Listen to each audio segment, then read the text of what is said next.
Hello everyone, welcome to my channel and today we are going to solve S.C. Verma chapter 6 question number 24. The question जो है actually ये series of questions है 24, 25, 26 ये जो तीनों questions हैं वो एक ही प्रॉब्लम्स को डिफरेंट सिचुएशंस में आपके सामने पेश किया गया है और आपको इसको सॉल्व करना है. So let's begin the question. The question का जो स्टेटमेंट है वो ऐसा है कि जो फ्रिक्शन कोफिशिएंट है the friction coefficient between the two blocks shown in the figure is mu. ये जो दो ब्लॉक आप देख रहे हैं इसके बीच इस सरफेस का जो फ्रिक्शन कोफिशिएंट है वो आपको म्यू मेंशन्ड है.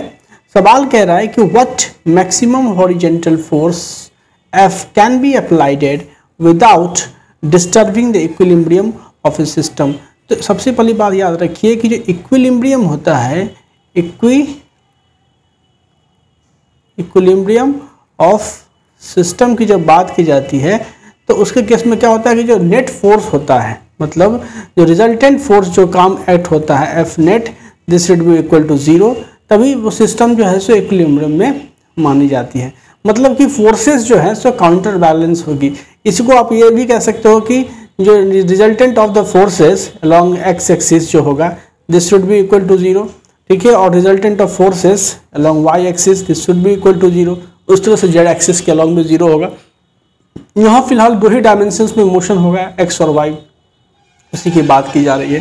तो आपसे पूछा जा रहा है कि जो इस एफ फोर्स का आप क्या करिए तो मैक्सिमम वैल्यू बताइए जब तक कि ये सिस्टम्स क्या रहे इक्विलिब्रियम में रहे. चलिए पहले हम लोग इस पार्ट को सॉल्व करते हैं. What is the maximum force F that can be applied without disturbing the equilibrium of a system? अब देखो होगा क्या कि जैसे ही तुम पहले तो कोई आर्बिट्री फोर्स F लो और उसको फिर मैक्सिमम पे ले जाना. जैसे ही तुम फोर्स F अप्लाई करोगे तो क्या होगा, कोई भी फोर्स जब अप्लाई करोगे तो उसकी वजह से क्या होगा कि टेंशन फोर्स इस स्ट्रिंग पिक्चर में आएगा और साथ में इसमें और भी फोर्सेस जो है सो इस सेटअप पे एग्जिस्ट करेगा. ठीक है, तो हमें तो सारे फोर्सेस को चेक करना है कि कौन कौन से फोर्सेस उसमें एग्जिस्ट करता है. तो आप देखो कि जैसे ही मैंने एफ फोर्स अप्लाई किया तो स्ट्रिंग में जो है सो टेंशन फोर्स टी आपका पिक्चर में आया. टेंशन फोर्स का डायरेक्शन आप देख रहे हैं कि किस डायरेक्शन में है, इधर की ओर है. पुली के अराउंड टेंशन फोर्स का डायरेक्शन जो है तो इस तरह का है और ये टेंशन फोर्स का स्ट्रिंग के अराउंड डायरेक्शन से. अगर आपको नहीं पता कि ऐसे डायरेक्शंस में क्यों ले रहा हूँ टेंशन फोर्स का तो आप मेरे पिछले वीडियोस को जाकर देखें लॉज ऑफ मोशंस के. मैं उसका लिंक भी यहाँ आई बटन में दे रहा हूँ. तो अब ये टेंशन फोर्स का डायरेक्शंस हो गया. साथ में क्या होगा कि इस टेंशन फोर्स के अलावा क्या है कि आपका जो वेट है यहाँ जो m है तो इस m पे ग्रेविटेशनल जो पुल है mg एक्ट कर रहा है नीचे की ओर. ठीक है, दूसरा क्या हो रहा है कि ये जब mg नीचे की ओर एक्ट करेगा तो कहीं ना कहीं ये जो सरफेस आप देख रहे हैं इस सरफेस को क्या करेगा, ये m मास पुश करेगा. तो इसके उसको रिएक्शन में जो कैपिटल M वाला जो मास है यहाँ पे ये इसको एक normal reaction force upward directions में ये अप्लाई करेगा. तो this was normal reaction force N1. ठीक है, और साथ में जब आप जान रहे हैं कि इस M वाले ब्लॉक की जो मूवमेंट की टेंडेंसी है जब आप फोर्स अप्लाई कर रहे हो तो इसकी टेंडेंसी क्या हो रही है, इधर की ओर इसकी मूवमेंट की टेंडेंसी है. तो इस टेंडेंसी को कौन अपोज करेगा, ये नीचे वाला ब्लॉक जो है ये अपोज करेगा. तो ये इस पर फ्रिक्शन फोर्स लगाएगा इस डायरेक्शंस में. ये जो फ्रिक्शन फोर्स लग रहा है ये this is the friction force applied by the larger block M on the smaller block M. ये फ्रिक्शन फोर्स है जो अप्लाई हो रहा है. तो इस फ्रिक्शन फोर्स का एक रिएक्शन फोर्स भी जो है सो एक्ट करेगा जो आप देख रहे हैं यहाँ पे अपोजिट डायरेक्शंस में. ये जो एक्ट हो रहा है ये स्मॉलर M की वजह से लार्जर ब्लॉक पे जो फ्रिक्शन फोर्स है ये इसका डायरेक्शन है. तो फोर्सेस के डिस्ट्रीब्यूशन आप यहाँ देख रहे हैं और आपको क्या निकालना है तो F की मैक्सिमम वैल्यू निकालनी है जिससे कि इक्विलिब्रियम मेंटेन है. तो सबसे बेटर होगा कि आप जो है सो आप क्या करें कि इन दोनों बॉडी का जो है सो फ्री बॉडी डायग्राम बनावे. तो ये लीजिए आपका जो बाकी के फोर्सेस जो वर्टिकल डायरेक्शंस में कैपिटल M पे लग रहे हैं एक तो नॉर्मल रिएक्शन फोर्स N2 लगेगा. ठीक है, साथ में इसका वेट जो है जो वेट आपका mg जो है वो नीचे की ओर जो आप देख रहे हैं ये नीचे की ओर लग रहा है. तो ये सारे फोर्सेस पिक्चर में हैं. अब इन फोर्सेस की डिस्ट्रीब्यूशन को तो आपने देख लिया. तो चलिए अब आप फ्री बॉडी डायग्राम देखिए. ये हुआ कैपिटल M का FBD. ये क्या है, free body diagram of capital M. ठीक है, जो भी फोर्सेस यहाँ दिखाया गया उसको यहाँ इंडिविजुअली रिप्रेजेंट कर दिया गया है. ये क्या है F this is the friction force on m by small m। ये क्या है? Friction force on capital M by small m, ठीक है। और ये तो हो गया आपका बड़े वाले ब्लॉक का फ्री बॉडी डायग्राम।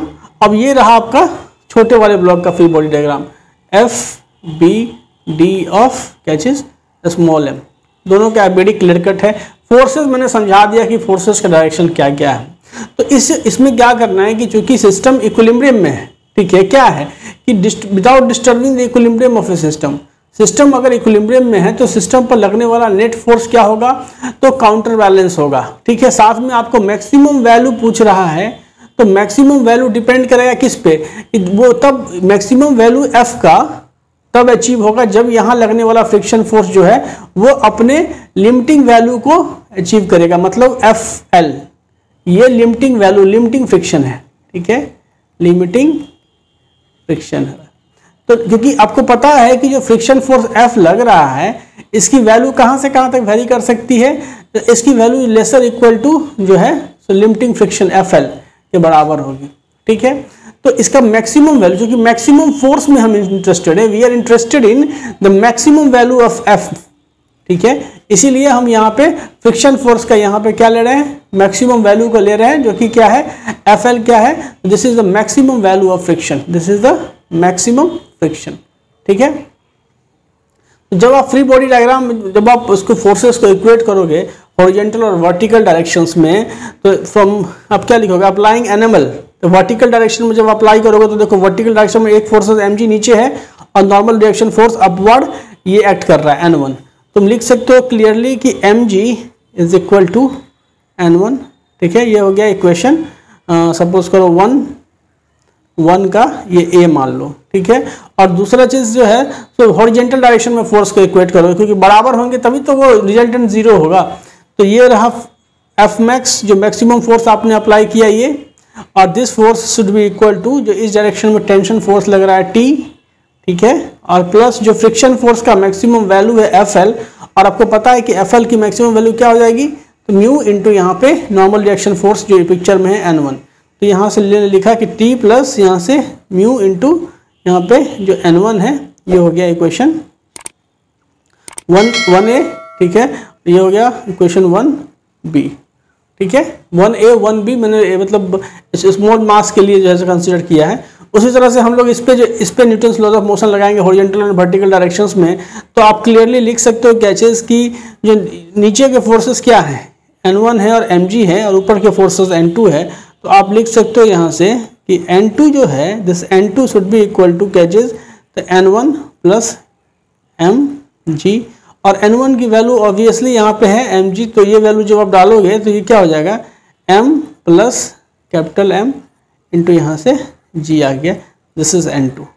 और साथ में हॉरिजॉन्टल डायरेक्शन में जब आप फोर्सेस को इक्वेट करोगे तो ये क्या हो जाएगा? इधर एक फ्रिक्शन फोर्स F एक्ट कर रहा है और इधर टेंशन फोर्स T एक्ट कर रहा है। तो इसके हॉरिजॉन्टल इक्विलिब्रियम के लिए क्या होगा? तो tension force T should be equal to ये फ्रिक्शन मैक्सिमम फ्रिक्शन फोर्स, क्योंकि यहाँ मैंने जब FL ले लिया, लिमिटिंग फ्रिक्शन लिया, तो उसकी का रिएक्शन यहाँ लग रहा है तो ये FL ही होगा। This should be equal to कैचेस FL। तो यहाँ जो फ्रिक्शन फोर्स का वैल्यू है इस पॉइंट पे, इसका वैल्यू कितना हो जाएगा? तो म्यू टाइम्स ऑफ N1 जो यहाँ था एक्चुअली में वही होगा, दिस इज इक्वल टू कैचेस तो म्यू टाइम्स ऑफ यहाँ से N1।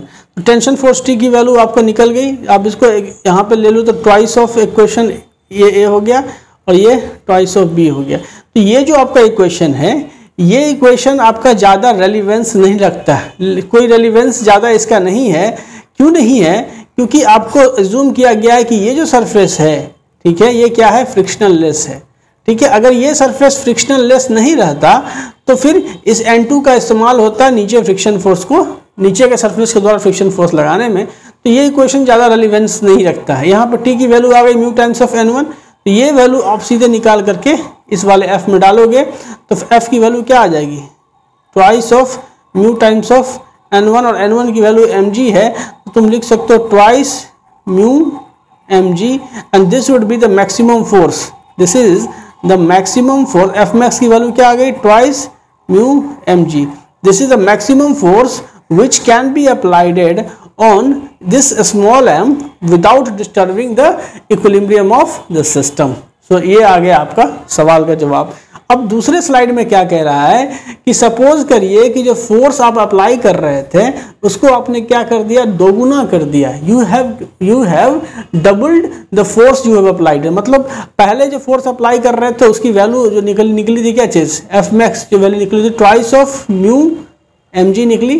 अब आप क्या कर दे रहे हो, तो आप twice of F force apply कर रहे हो, मतलब ये 2 से मल्टीप्लाई हो गया, इसकी वैल्यू हो गई 4 times of mu m g. अब इस मैग्नीट्यूड का फोर्स आप यहाँ पे अप्लाई कर रहे हो इस मैग्नीट्यूड का फोर्स, मतलब ये हो गया ट्वाइस ऑफ एफ, जो कि बेसिकली क्या है 4 times of mu m g है। तो जब इस मैग्नीट्यूड का फोर्स अप्लाई करोगे तो फोर्सेस के अकॉर्डिंगली ही टेंशन फोर्स की वैल्यू भी बदलेगी। अभी पहले टी था, अब क्या होगा कि ये जो टी है वो नहीं रह करके अब T1 टेंशन फोर्स जो है से एग्जिस्ट करेगा। ठीक है, टेंशन फोर्स जो है वो T1 एग्जिस्ट करेगा। अब इस टेंशन फोर्स को देखो, जैसे ही आप डबल जब आप फोर्स अप्लाई करोगे तो टेंशन फोर्स बदला, और जब डबल फोर्स से खींचोगे तो इक्विलिब्रियम तो मेंटेन रहेगा नहीं। तो क्या होगा कि इस वाले बॉडी की, ये जो बॉडी आप देख रहे हो, इस बॉडी की टेंडेंसी किधर हो जाएगी जाने की, इसकी टेंडेंसी हो जाएगी इधर की ओर जाने की। तो मैंने माना है कि ए एक्सेलरेशन से जो है ये बॉडी ए एक्सेलरेशन से टुवर्ड्स लेफ्ट जाएगी। और चूंकि ये जो स्मॉल मास है वो कैपिटल मास के साथ एक स्ट्रिंग के साथ कनेक्टेड है जो इस पुली के थ्रू मूव कर रही है, तो ऑब्वियसली है कि अगर इस वाले बॉडी की एक्सेलरेशन जो है अगर इस डायरेक्शन में हो गया तो ये बड़ा वाले बॉडी का एक्सेलरेशन क्या होगा, इस डायरेक्शन में होगा। और सेम एक्सेलरेशन होगा, क्यों, क्योंकि दोनों क्या है, कनेक्टेड बॉडी है, एक तरह से कांस्टेंट मोशन समझिए जो है सो। तो इस वाले मास का एक्सेलरेशन इधर की ओर हो गया ए, और इसका इधर की ओर हो गया ए। ठीक है, तो अब चलते हैं हम लोग फ्री बॉडी डायग्राम्स पे। यहाँ देखिए जो ये स्मॉल एम का मास था, यहाँ पे आप क्या फोर्स लगा रहे थे, ट्वाइस ऑफ एफ फोर्स आपने लगाया इस पे। ठीक है, जिसकी वैल्यू क्या है 4 म्यू एम जी फोर्सेज आपने लगाया इस पे। टेंशन फोर्स T1 इधर एक्ट कर रहा है, तो और एक्सेलरेशन जो है इसका ए है। तो आपको तो ये पता है कि वर्टिकल फोर्सेस तो बराबर होंगे। वर्टिकल इसमें जो वर्टिकल फोर्सेस हैं, तो चूंकि ये वर्टिकल इक्विलिब्रियम में आपका सिस्टम है, तो आप कहीं ना कहीं लिख सकते हो कि mg is equal to n1। क्यों, क्योंकि सिस्टम क्या है, सिस्टम आपका वर्टिकल इक्विलिब्रियम में, system is in vertical equilibrium VE। ठीक है, वर्टिकल इक्विलिब्रियम याद रखिएगा इसको। तो सिस्टम वर्टिकल इक्विलिब्रियम में, तो mg is equal to n1 आ गया। अब न्यूटन्स लॉ लगाओगे हॉरिजॉन्टल डायरेक्शंस में, तो क्या होगा, ये ट्वाइस ऑफ f इधर की ओर है और T1 इधर की ओर, तो नेट फोर्स क्या हो गया, twice of f minus tension T1 and this is equal to क्या चीज, तो mass m into acceleration a। ठीक है, mass m into acceleration a, और साथ में आपने ये फ्रिक्शन फोर्स को छोड़ दिया, क्योंकि ये जो फ्रिक्शन फोर्स है पहले जैसा ही इधर की ओर लगेगा। ठीक है, तो ये जो फ्रिक्शन फोर्स है ये एक्चुअली मैक्सिमम फ्रिक्शन फोर्स था उस समय लग रहा था, और दुगना भी फोर्स जब आप अप्लाई करोगे तो इस फ्रिक्शन फोर्स की वैल्यू कितनी होगी, वही F1L ही जो फ्रिक्शन लिमिटिंग वैल्यू के बराबर ही होगा, क्योंकि यहाँ काइनेटिक फ्रिक्शन और स्टैटिक फ्रिक्शन की कोफिशिएंट में कोई डिफरेंशिएट यहाँ शो नहीं किया गया। तो अगर सपोज करो पहले के केसेस में मैक्सिमम फ्रिक्शन था FL, ठीक है, और जब स्लाइडिंग होने लगी, जब ए एक्सेलरेशन से मूव करने लगा, तो फ्रिक्शन वही रहेगी FL, क्योंकि काइनेटिक फ्रिक्शन और स्टैटिक फ्रिक्शन जो है म्यू के, यहाँ इस सवाल में म्यू के is equal to mu s is equal to यहाँ म्यू मेंशन्ड है। ठीक है, इसलिए फ्रिक्शन की वैल्यू वही रहेगी FL, जो बेसिकली क्या था फ्रिक्शन की वैल्यू, तो mu into normal reaction force N1, और N1 की वैल्यू mg है, तो म्यू यहाँ पे mg, ये फ्रिक्शन फोर्स की वैल्यू रहेगी। तो यहाँ जो आपने निकाला twice of f minus T1 minus यहाँ पे आपने एक चीज छोड़ दिया, माइनस यहाँ पे क्या चीज, तो f ऑफ L, इसकी वैल्यू आपने छोड़ दी। तो जब आप इस इक्वेशन को सॉल्व करोगे तो ये हो जाएगा twice of f minus tension force T1 और माइनस यहाँ से क्या चीज, तो mu mg and this is equal to mass into acceleration. तो इसको इक्वेशन 1 मानो। अब इस बॉडी को देखो, तो इसमें भी जो है सो हॉरिजॉन्टल डायरेक्शंस में क्या फोर्सेस लग रहा है, तो हॉरिजॉन्टल डायरेक्शन में अगर आप गौर से देखिए इसमें, तो ये ए एक्सेलरेशन से, क्योंकि ये क्या है स्ट्रिंग से कनेक्टेड है, तो ये अगर ये बॉडी ए से जाएगी तो ये भी ए से मूव करेगी, तो इसलिए ये ए जो है सो आपको यहाँ दिख रहा है। साथ में फोर्सेस क्या है, इस पर टेंशन फोर्स T1 एक्ट कर रहा है, और फ्रिक्शन फोर्स, ये जो फ्रिक्शन है, इस फ्रिक्शन का जो रिएक्शन पार्ट है, इसका जो रिएक्शन है वो कहाँ लग रहा है, तो ये यहाँ लग रहा है। ठीक है, इधर की ओर, तो ये भी क्या है, लिमिटिंग फ्रिक्शन है। ठीक है, कि स्लाइडिंग होने के बाद भी फ्रिक्शन फोर्स वही रहेगा, क्योंकि फ्रिक्शन के मैक्सिमम वैल्यू जो है वो कांस्टेंट है, वो मतलब बदल नहीं रही है। अब फोर्स कितना भी लगा लो, फ्रिक्शन फोर्स वही लगने जा रहा है, तो फ्रिक्शन फोर्स यही लगा। तो आप लिख सकते फोर्सेस को पहले इक्वेट करिए, हॉरिजॉन्टल और वर्टिकल फोर्सेस। तो साफ साफ यहाँ पे जाहिर है कि इधर लग रहा है कैच फोर्स आप F अप्लाई कर रहे हो, और इधर यहाँ पे टेंशन फोर्स T1 था और फ्रिक्शन फोर्स F का जो लिमिटिंग वैल्यू था ये था, ठीक है। तो आपका फ्रिक्शन फोर्स ये जो F था applied force, and this is equal to ये कैचेज था, ये एक्चुअली में ये ट्वाइस ऑफ F आप अप्लाई कर रहे थे, ठीक है। तो this is twice of F minus tension force T1 minus जो FL है फ्रिक्शन फोर्स F का limiting value, and this is equal to m times of acceleration A, ठीक है। और इसका जब हॉरिजॉन्टल डायरेक्शन में जब इस पर न्यूटन्स लॉ लगाओगे हॉरिजॉन्टल डायरेक्शन, तो क्या लिखोगे, टेंशन फोर्स ये T1, ठीक है, tension force T1 minus friction force की जो वैल्यू है FL, ठीक है, क्योंकि यहाँ पे स्लाइडिंग हो रही है ये FL, and this is equal to capital M times of यहाँ पे A, ठीक है। अब क्या करोगे, ये इक्वेशन 1 हुआ, ये इक्वेशन ये 2 हुआ। मैं क्या कर रहा हूँ कि इक्वेशन 1 प्लस इक्वेशन 2 कर दे रहा हूँ, तो ये हो जाएगा twice of F minus twice of F of L limiting friction is equal to M plus capital M into यहाँ पे ये A हो गया, ठीक है। तो ट्वाइस ऑफ F की जो वैल्यू है, जो F मैक्स था वो ट्वाइस ऑफ म्यू mg था, तो ये एक्चुअली में क्या आ गया है 4 times of mu mg minus twice, और FL की वैल्यू क्या है, तो FL जो है यहाँ से देखिए, ये जो FL है this is equal to nothing but यहाँ से म्यू इंटू यहाँ पे N1, और यहाँ पे क्या है N1 की वैल्यू क्या है, this N1 is equal to mg, क्योंकि सिस्टम क्या है, ये देखिए ये जो N1 है और ये डाउनवर्ड फोर्स mg है, ये बराबर होगा, क्यों, क्योंकि वर्टिकल इक्विलिब्रियम में आपका सिस्टम है। तो कहीं ना कहीं आप लिख सकते हो कि म्यू mg फ्रिक्शन फोर्स की वैल्यू, तो यहाँ पे twice of mu mg and this is equal to m plus यहाँ पे कैपिटल M इंटू यहाँ पे A, तो यहाँ से A की वैल्यू कितना आ गया, twice of mu mg by m plus यहाँ पे कैपिटल M, तो ये हो गया जवाब। तो आपने देखा क्या चीज़ की फ्रिक्शन फोर्स मतलब अप्लाइडेड फोर्स की वैल्यू जो है इस सवाल में जो अप्लाइडेड फोर्स था इसकी वैल्यू दोगुनी कर देने पे फ्रिक्शन फोर्स मैक्सिमम केसेस में जो लिमिटिंग वैल्यू थी उसी के बराबर होगी, फ्रिक्शन फोर्स की अपनी एक लिमिटेशन से बढ़ने की। तो ऐसा नहीं है कि आप अप्लाइडेड फोर्स के बढ़ाते जाओगे और फ्रिक्शन फोर्स की वैल्यू बढ़ती जाएगी, ठीक है, that's why it is so ये रिलेशंस आपको निकल गया। अब चलिए दूसरे सवाल को देखते हैं। अब क्या कह रहा है कि सपोज, जो पिछले सेक्शन में आपने देखा उसमें क्या किया गया, suppose the entire system of the previous question is kept inside an elevator, ठीक है। ये पूरा सेटअप जो है उसको कहाँ रख दिया गया है, एलिवेटर के अंदर, एलिवेटर के अंदर ये पूरे सेटअप को रख दिया गया, which is coming down with an acceleration a less than g। मतलब क्या चीज कि ये एक्सेलरेशन लेस देन g है, मतलब ये फ्री फॉलिंग नहीं है, क्या है ये फ्री फॉल में, ये क्या है फ्री फॉल में नहीं है, ठीक है।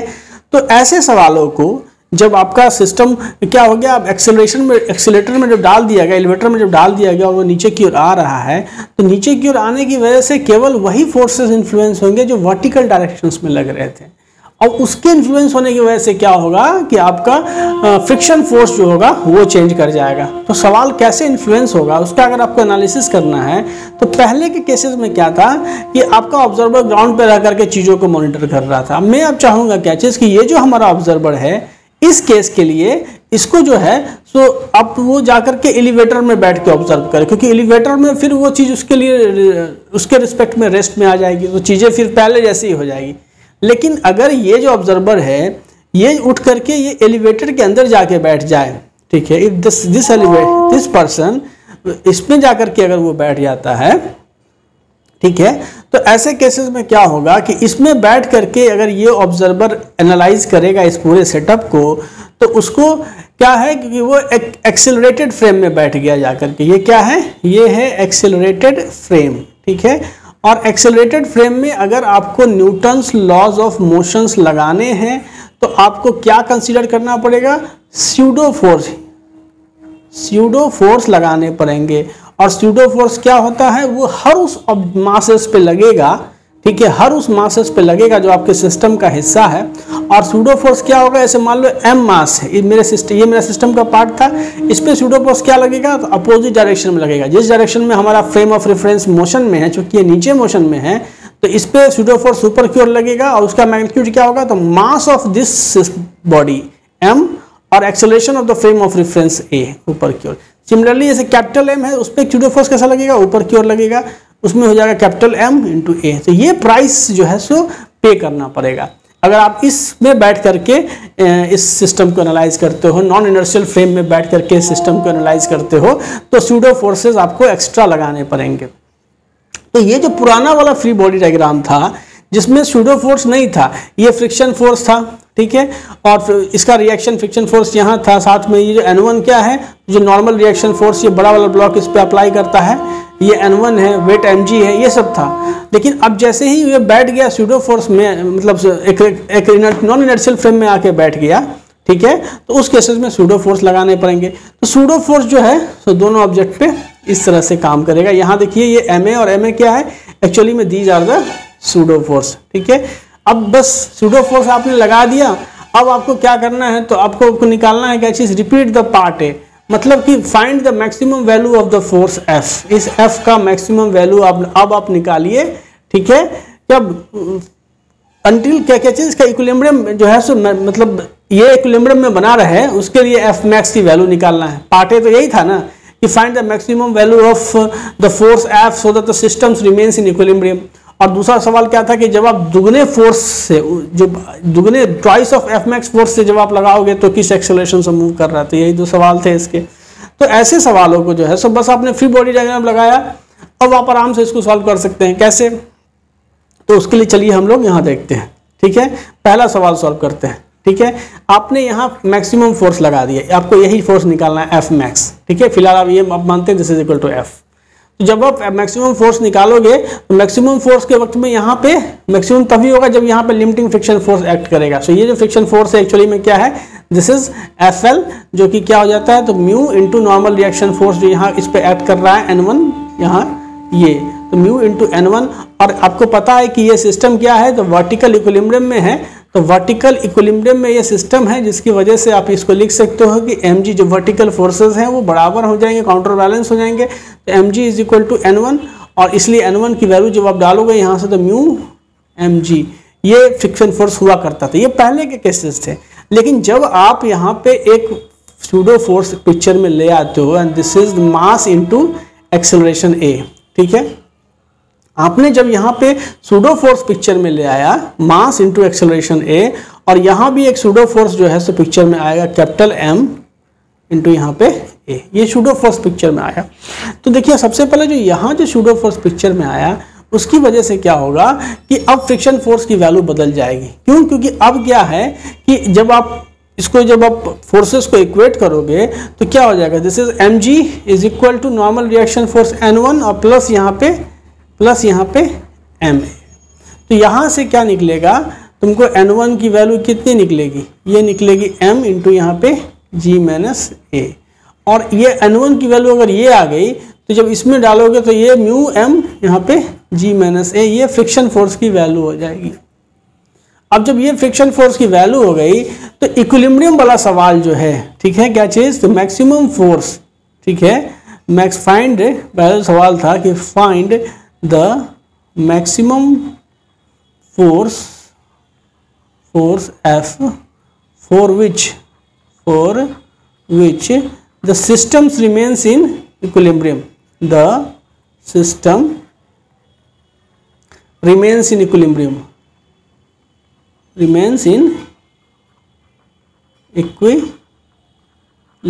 ठीक है। ये जो सवाल था, तो उस केसेस के लिए क्या होगा कि फोर्सेस इक्वेट करोगे तुम, तो जब फोर्सेस इक्वेट करोगे तो क्या लिखोगे, ये जो F मैक्स की वैल्यू जैसे F माना है आपने, this is equal to tension force T1 और प्लस जो लिमिटिंग वैल्यू ऑफ फ्रिक्शन है प्लस जो यहाँ पे FL लिखोगे, ठीक है। और साथ में इस पे जब आप हॉरिजॉन्टल डायरेक्शन में एक्सेलरेशन अभी जो हम बना रहे हैं उस केसेस में इक्विलिब्रियम वाली बात हो रही है, इस एक्सेलरेशन को हम लोग अभी कंसीडर नहीं कर रहे हैं। तो F ये जो हॉरिजॉन्टल फोर्स इस डायरेक्शन में है, this is counter balanced by this force plus this force. अब आपको ये दूसरा में इस ऑब्जेक्ट पे जब आप लगाओगे हॉरिजॉन्टल डायरेक्शंस में न्यूटन्स लॉ, तो क्या हो जाएगा कि friction force F is equal to यहाँ से TL, ये एक्चुअली में FL ही होगा। ये मैक्सिमम वैल्यू तभी होगी जब आप इसका मैक्सिमम वैल्यू के लिए यहाँ लिमिटिंग फ्रिक्शन फोर्स एक्ट करेगा। तो ये FL is equal to T1। तो कहीं ना कहीं तुम लिख सकते हो यहाँ से क्या चीज़ कि यहाँ से कि F की जो वैल्यू हो जाएगी वो एक्चुअली में क्या हो जाएगी, ट्वाइस ऑफ FL। और ट्वाइस ऑफ FL मतलब FL की वैल्यू तुमने यहाँ कैलकुलेट कर रखा है म्यू एम जी माइनस ए। तो पिछले सवाल में जो F की मैक्सिमम वैल्यू थी, अर्लियर क्वेश्चन में जो F की मैक्सिमम वैल्यू थी वो कितनी निकल के आ रही थी, mu twice of mu M into G. और अब कितनी निकली, जी माइनस ए। मतलब एक्सेलरेशन जैसे ही आप लिफ्ट में जाकर के उस सिस्टम को रख देते हो तो इफेक्टिव एक्सेलरेशन जो है ये जी माइनस ए से मॉडिफाई हो जाता है। ठीक है, उसी तरह से आपका दूसरा सवाल कहता है कि जब आप यहाँ पे दोगुना एफ मैक्स फोर्स लगाते हो, ठीक है, मतलब ये जो फोर्स एक्ट कर रहा है, अब जो आप यहाँ पे फोर्स अप्लाई कर रहे हो वो एक्चुअली में ट्वाइस ऑफ एफ है, मतलब 4 टाइम्स ऑफ म्यू एम और यहाँ से जी माइनस ए। ये फोर्स जब आप अप्लाई कर दोगे तो पूछ रहा है कि आपको सिस्टम का एक्सेलरेशन क्या होगा। ठीक है, तो सारा चीज़ तो पहले जैसा ही है, बस इसकी वैल्यू बदल गई है। तो बदल गई है तो आप क्या लिखोगे, यहाँ से ये सिंपली लिखोगे twice of F minus tension force T1 minus limiting friction force FL and this is equal to M into A. ठीक है, इस वाले बॉडी पे हॉरिजॉन्टल डायरेक्शंस में हमने न्यूटन्स लॉ लगा दिया। फिर इस वाले बॉडी पे हॉरिजॉन्टल डायरेक्शंस में न्यूटन्स लॉ लगाओगे तो क्या लिखोगे, इसका एक्सेलरेशन है इधर की ओर, ए एक्सेलरेशन से है, तो ये क्या हो जाएगा, टेंशन फोर्स T1 माइनस यहाँ पे F of L and this is equal to capital M into यहाँ पे एक्सेलरेशन A1। सॉरी, यह क्या हो गया, एक्सेलरेशन ये A1 है, मैंने ये इसको A1 माना है। ठीक है, क्योंकि A जो है सो सूडो फोर्स हम लोग लगा रहे हैं ऊपर की ओर।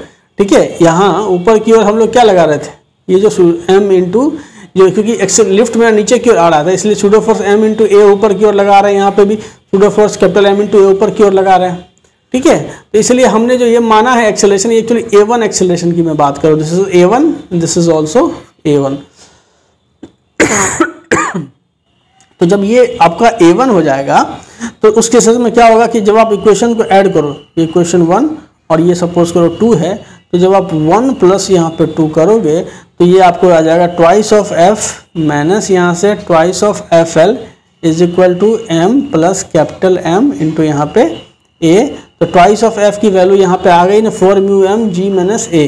ठीक है, यहाँ से देखो ना ये, तो ये आ गया 4 म्यू एम यहाँ से G माइनस ए। ठीक है, और माइनस ट्वाइस ऑफ FL, तो twice of mu M, twice mu M यहाँ से G minus A by M plus capital M into A. तो यहाँ से एक्सेलरेशन ए की वैल्यू कितनी आ गई, twice mu m G minus A by M plus M। तो कुछ बदल नहीं रहा है, जैसे लिफ्ट में रखने का एक ही फर्क पड़ा आपको कि जो G की वैल्यू थी वो G माइनस ए से तब्दील होगी। ये जो G की वैल्यू है वो G माइनस ए, G इफेक्टिव जो है, केवल G पार्ट ही चेंज हो रहा है। ठीक है, लिफ्ट में रखने की वजह से जो चेंज हुआ आपका वो केवल क्या हुआ, तो G पार्ट ही आपका चेंज होता है। ठीक है, तो ये चीज़ समझ में आ गई। अब चलते हैं, एक तीसरा सवाल है। सपोज ये है question number 26 of H C Verma. इसमें कुछ नहीं किया, वही सेटअप है, सिर्फ क्या किया है कि इस m मास के साथ जो है सो यहाँ पे एक चार्ज q रख दिया है। ठीक है, ये चार्ज q है और ये जो है सो चूंकि यूनिफॉर्म इलेक्ट्रिक फील्ड में ये पूरे सिस्टम को रख दिया। अब उसको पूछ रहा है क्या चीज कि suppose A small electric field E exist in the space in vertical upward direction. आप देख रहे हैं इलेक्ट्रिकल फील्ड एग्जिस्ट, E जो है ये इलेक्ट्रिकल फील्ड लाइंस है, ये एग्जिस्ट कर रहे हैं। एंड क्या आता है, the upper block carries A positive charge Q। ये देख रहे हैं ये चार्ज Q जो है सो अपर ब्लॉक कैरी करता है at on its top surface. The friction coefficient between the two block is mu. यहाँ जो फ्रिक्शन कोफिशिएंट है ये क्या है, तो म्यू है। Between the end block is mu but the floor is smooth. ये जो फ्लोर है ये क्या है, ये स्मूथ है। फ्रिक्शन होता तो और मजा आता सॉल्व करने में। What maximum horizontal force F can be applied without disturbing the equilibrium. ठीक है, तो कितना मैक्सिमम जो है सो हॉरिजॉन्टल फोर्स अप्लाई करेंगे यहाँ पे, यहाँ पे जो फोर्स अप्लाई करेंगे इसका मैक्सिमम वैल्यू पूछ रहा है कब, without disturbing the equilibrium, without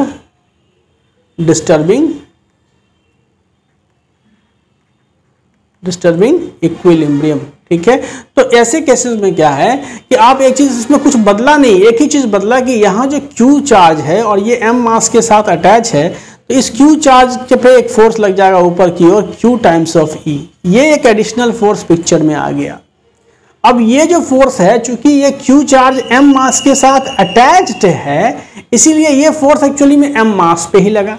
अब आप बोलोगे सर Q चार्ज आया उस पर तो उसका वेट बढ़ गया, तो चार्ज की जो वेट है Q मतलब वो काफ़ी कम है in comparison to the mass of the block, तो मासेस पे कोई ज़्यादा इन्फ्लुएंस नहीं पड़ा, लेकिन हाँ उस चार्ज की लगने की वजह से अपवर्ड डायरेक्शंस में एक फोर्स जो है वो एक्ट करना स्टार्ट कर दिया। और ये जो फोर्स है वो कहीं ना कहीं इस M मास का जो यहाँ नॉर्मल रिएक्शन लगेगा N1, ये जो नॉर्मल रिएक्शन एक्ट करेगा उसको क्या करेगा, वो बदल देगा, और इस N1 की बदलने की वजह से जो फ्रिक्शन फोर्स एक्ट करेगा इधर की ओर, ठीक है, ये फ्रिक्शन फोर्स का ये फ्रिक्शन फोर्स जो है वो चेंज हो जाएगा।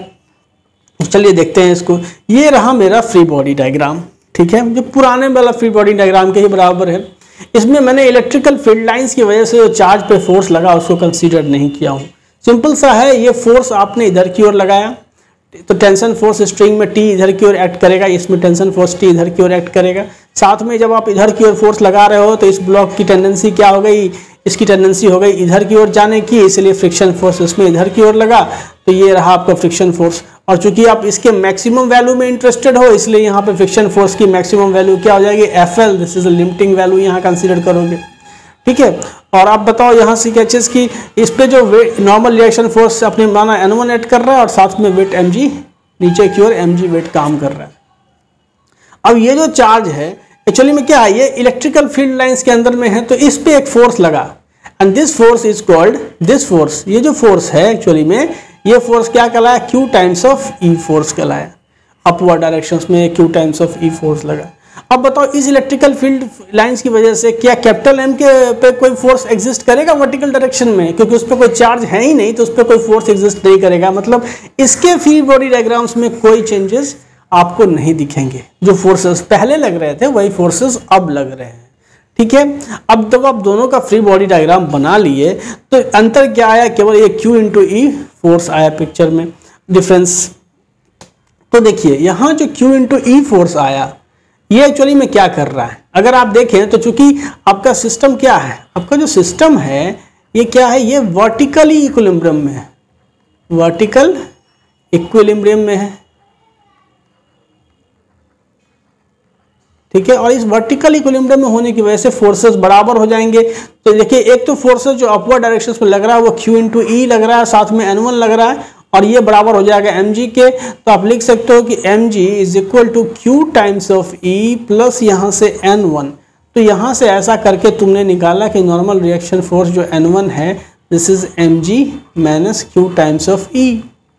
अब ये बताओ कि ये जो फ्रिक्शन फोर्स FL एक्ट कर रहा है, ये फ्रिक्शन फोर्स की वैल्यू क्या होती है, mu times of normal reaction force N1, और इसीलिए जो फ्रिक्शन फोर्स FL है, लिमिटिंग फ्रिक्शन फोर्स, ये एक्चुअली में क्या आ गया, तो म्यू यहाँ से mg माइनस यहाँ से Q टाइम्स ऑफ E आ गया।